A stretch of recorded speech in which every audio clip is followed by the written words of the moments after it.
What's happening? What's happening, guys? It's Samaroli time, baby. Samaroli time, absolutely. The Glen 1971. This is a famous one. Famous one. Famous one for very good reason. This is only an 8-year-old whiskey from 1971. Sir. Selected by Mr. Samaroli himself. Silvano. Bottled at 59.6% ABV. This particular bottle is bottle number 1,298 out of 2,280 bottles total. So, less than 2,300 bottles of this ever made, of this absolute legend. And the craziest part about this thing is it's only 8 years old. This thing goes for about anywhere from, what would you say, around $10,000 to $11,000, about that. Yeah. Somewhere in that range, depending on where the pound is. Depending. At that time. If not more. Yeah. So, an absolute legend. Most Samarolis are, and this is one that's extremely sought after. Again, only an 8-year-old whiskey. So, it's being sought after, once again, because of the quality of what it is, not because of any fancy decanter or a 50-year-old age statement or anything like that. Right. So. But we do love how it's a screw cap. Yes. Like so many Samarolis. Helps a lot, yes. Helps a lot. Mike, how long has this been breathing? This is going on 2.5 hours now. It's more than, I would say, at least 3 hours. Maybe 3 hours. Yeah. It's at least 2.5 to 3 so hours. we haven't had this for several years, and it was quite closed off. Yeah, this has been breathing a long time. We did let it breathe, and then we also put our little cap on, and then let it breathe some more. So we did a little bit of both kind of breathing. So it's been breathing. Without further ado, this thing is extremely dark in color. This, when it's a full bottle, it's even darker. This is just an absolute sherry beast. Yeah. All sherry wood. Samaroli time, baby. On the nose. Silvano. Whoo-ha. Man, did it open up. And it's funny, it's not like it was ever closed. No, it's just in the beginning. It's just dense and condensed. Yeah, condensed, and also the first time, after last time, you put parafilm on it. Yeah. We haven't had it in several years, and for some reason it was very close. We really haven't had this in several years? Yep. When's the last time you had it? I don't know, I feel like we had it about a year ago, no? No. I can't remember the last time we had it, but... Last time I had it was at one time with Bilo. It was years ago. Okay. Yeah. So it's been a minute. At least me. Well, we've had quite a bit of it, but I guess it's been a minute. But, anyways. Man, did it open up, though. This is just an absolute, the densest, richest sherry you could think of, but in the old school style with raw, rich power. Yeah. So this is, I would say, what old style peat and old school 60s, 70s dense sherry can do so beautifully together. Yeah. It's so like, there are crazy explosive fruits, all kinds of fruits in here, but everything is like peat based, like farm, dense moss. There is balsamico, but everything is raw and rugged and foresty. It's very, very rugged. It's very, very umami. When you watch, I watch a lot of like cooking stuff on YouTube. Sure. And you see chefs all use that all the time, right? It's very umami. This is very umami. Yeah. This is very umami. It's very like Asian cooking, like fish sauce and soy different sauce. Asian sauces. Yeah, And tons soups. of, yes. Wow. Yes. You nailed it. So it's just got ton of those Asian, like, I don't want to use the word spices, but more like rich, dense umami sauces, right? It's like rich, dense, salty, like beef broth, or like different animals, like beef, duck broth, even fish broth. But Yeah, very broth, like you've been cooking it for hours and hours and hours concentrated. But I think it's the youth. It's the 8 years old. That's the raw power and ruggedness of it. Like it's raw. Yeah, but it makes you like a lot of times we say like it makes us think of bacon or like beef, but this is like something rugged and just it almost makes me think of like elk. Yeah. Like, you know, like exotic. Yeah. No, yeah, like normally I would say when we get some older good sherry that's kind of like umami like this, it's like beef broth. Like I said, this is like duck broth.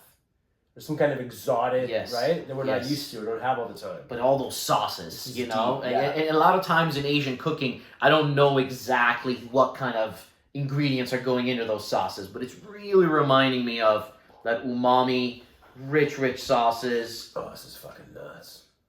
But then fucking balsamico, man. Balsamico, cola.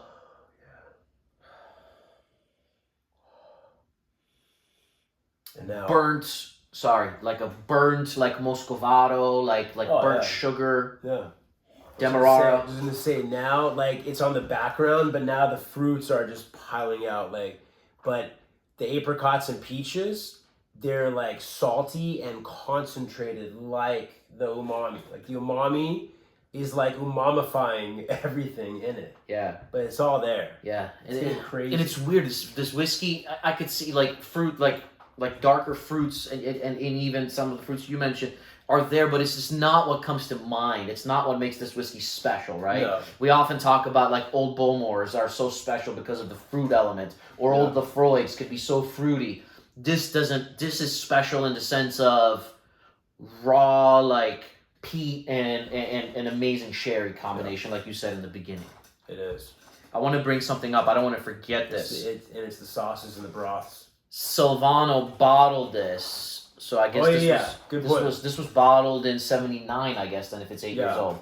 So he bottled this with, he said that he didn't think this was a spectacular whiskey when he bottled it, but he bottled it in the frame of mind that it's going to become an absolute legend with bottle aging. So leave this in the bottle for 40 years, 35 to 40 years, and it will become something magical. And he literally said that he bottled it with that in mind. And then years and years later, you have, legendary reviewers coming out and saying that it's a masterpiece. And it's just like another thing to like praise Silvano. Well, and the same way where he was the pioneer, revolutionary of bottling at higher proofs. Yes. Cask strength, 57%, 59%, 60%. Yeah. Revolutionary of bottle aging. Yes. And I'm sure at that time people thought it was ridiculous.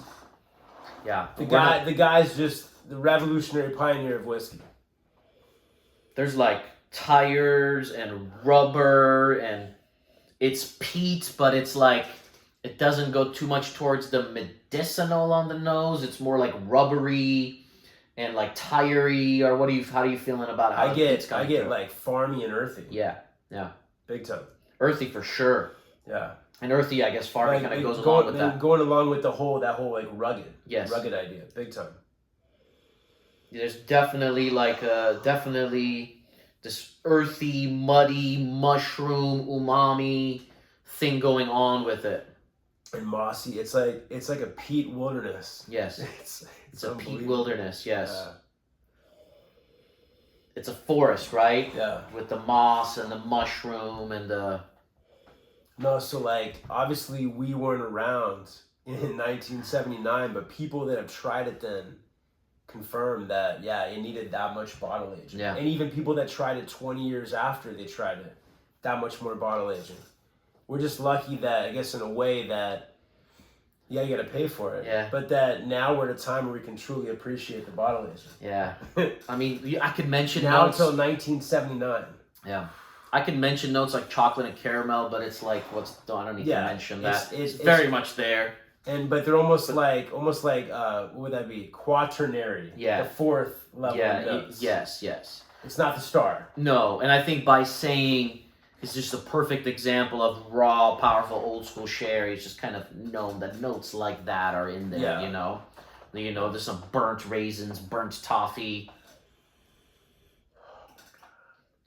It's just spectacular example. For those of you who haven't tried this, I want you to think of a few whiskeys. It's nowhere even close to the same realm, but think of like the 10 times better version of like the Kilcairn 8 everybody loved, or a younger Springbank that everyone likes that's heavily sherried. Right. You know, like just think of the younger whiskeys, but then it goes into a whole nother stratosphere. Yeah. You know, it's not a whiskey to compare it to, Right. but in terms of it's young, but it's still very, very good. It is like in terms of a modern day. I don't know why that Kilcairn 8 came to mind. I would say that like the youth gives you that raw power and intensity. Of flavor that people love so much. Yes. In that Kilcairn 8. Yeah. And yeah, this has it, but with old school sherry and the bottle aging adding years of complexity. Yeah, it's a whole nother whiskey. I'm not saying they're even in the same breath. Right, the idea of it. Yes. And in a way, going with I can just count, think about it, the farminess, earthiness, rugged with the sherry. It's younger, maybe not different intensity, but younger, rawer, but this reminds me of the heavily sherried Brora we did, the Douglas Lane, in terms of like this heavily sherried farmyard, earthy, just mind-blowing set of elements. It's crazy. Kind of gives me that vibe. And now you're getting like motor oil along with earth, like you said, rubber, and everything. It's crazy. Everything is very sweet, but it's very salty and umami at the same time. It's a perfect balance. I'm getting like incense and musk and leather. It's a perfect balance. Cola, rich, dense toffee, burnt, heavy. Oh, and then the earth. It's a masterpiece in what sherry and peat can be. You've never been to India, and Mexico's similar, but when you first get out of the plane in India during the summer, you can smell like the dust being burnt from the wet, like burnt dust. And it's a scent that once you smell it, you cannot mistake that. This is like that, but like crystallized. And it's like that level of complexity. Like everything's burnt, but it's sweet at the same time and unique. From memory, Mike, this takes water really well. So let's, you want to take a sip neat and then add some water? Absolutely.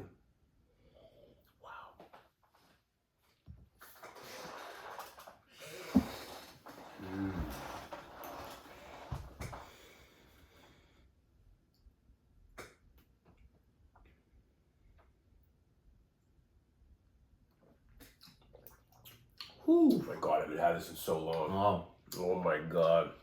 That youth, raw, intense power.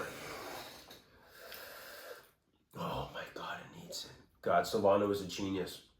He knew that you had to keep that raw power, and the bottle aging would tame it, and add complexity and refine it. Wow. Oh my God. I don't know how many. I think I did 4 in yours. I did 3 in mine. I'm going to go 4 here. You have a little more whiskey in yours. You want a 5th drop? Sure. So takes it really well. So much of the same, but like usual, peatier on the palate than the nose. But the peat is just so beautiful. It's earthy, it's rugged, it's foresty, it's mushrooms, black truffles, white truffles. Definitely truffles.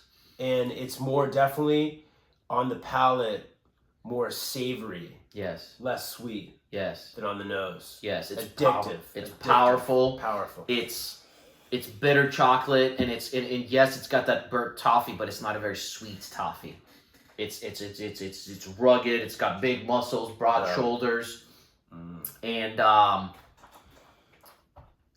it's not like a very like fruity sherry. It's more of an earthy sherry. It is. You're almost getting into like on the earthy rugged thing. Getting into like imagine like a 1,000-year-old Armagnac. It's that. It's Rancio. Yeah. Rustic. Rancio. Yeah. Dirty Rancio, yeah. And I'm also getting a very, very rich like mustard. Oh, yeah. Again, just earthy umami. Yeah. Along with Soy that saucy earth, and fish peppercorns. saucy and Yeah. that meat element. I mentioned elk came to mind. Oh my God, man. Water. I remember this whiskey. Loves water. This is like, and this is just like, you're slowly cooking the umami and you're just seasoning, adding different flavors to make it better and better and better with the water. I mean, this is like you're cooking and it's the pan, right? Yeah. And you start with whatever, your onions and your garlic and whatever, and then that comes whatever. And then the next thing comes on, and the next thing comes on, and then the crust. It builds a crust, right? After you cooked a whole bunch of things in there, and it's that crust on your cast iron skillet.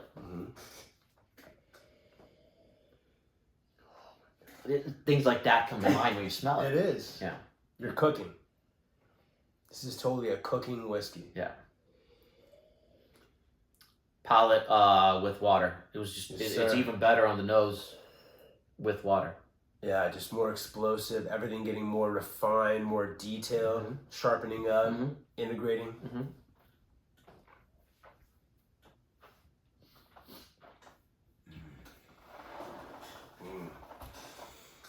It really opens up. Each thing starts becoming a little more individual, yet together with the water. Wow, this is powerful. It is so rich. It's so dense and coating on the palate. Oh my God. Oh, my goodness.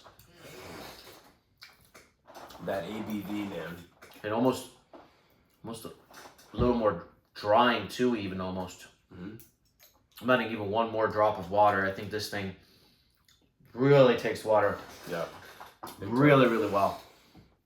So salty. Getting salted fish, anchovies, kippers, sardines, oysters, oyster sauce, fish sauce. Oh, back of the palate. Tire store, leather, mustard, cola.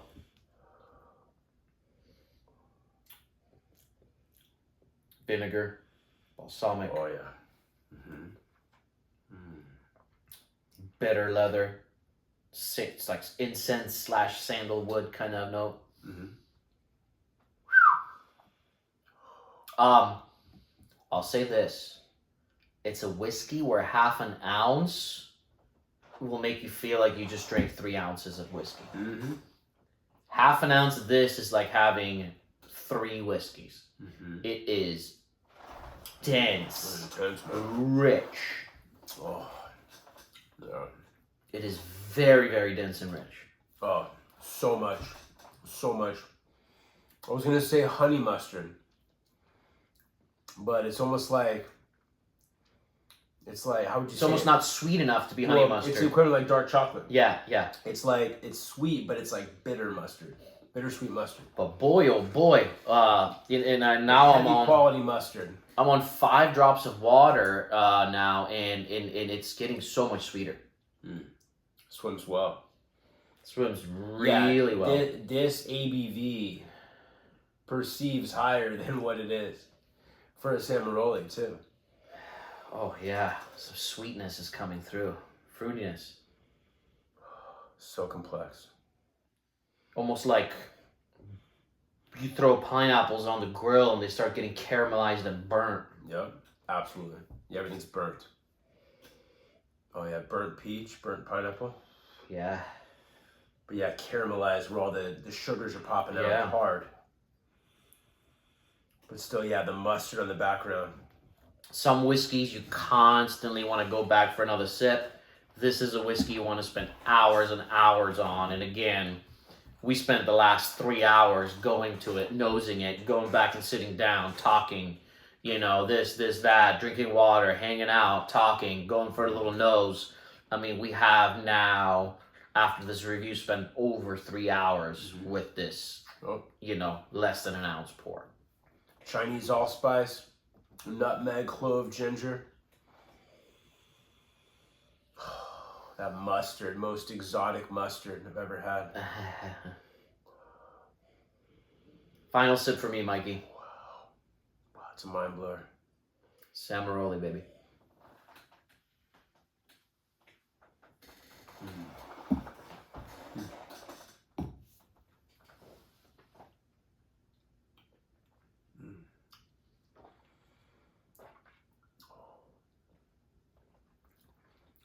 Just the perfect balance. Sweet, savory, umami. Perfect balance. More on the savory umami Palate for sure. Yeah. I mean, wow. You can almost go 50-50 with water and whiskey with this thing. Mm-hmm. It's crazy. Yeah.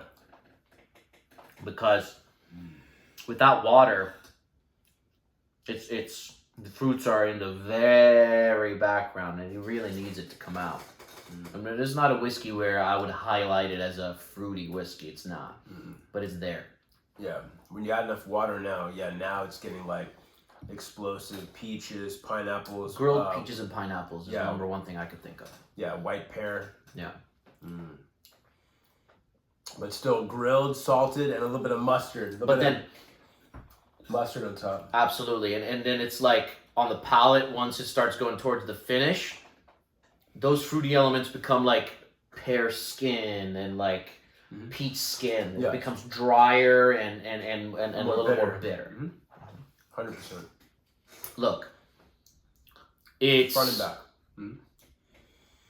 This is a whiskey that, by the way, it's as powerful as I could remember it. It's extremely powerful. For those of you who constantly ask us, will a whiskey go bad if I open it? How should I store it?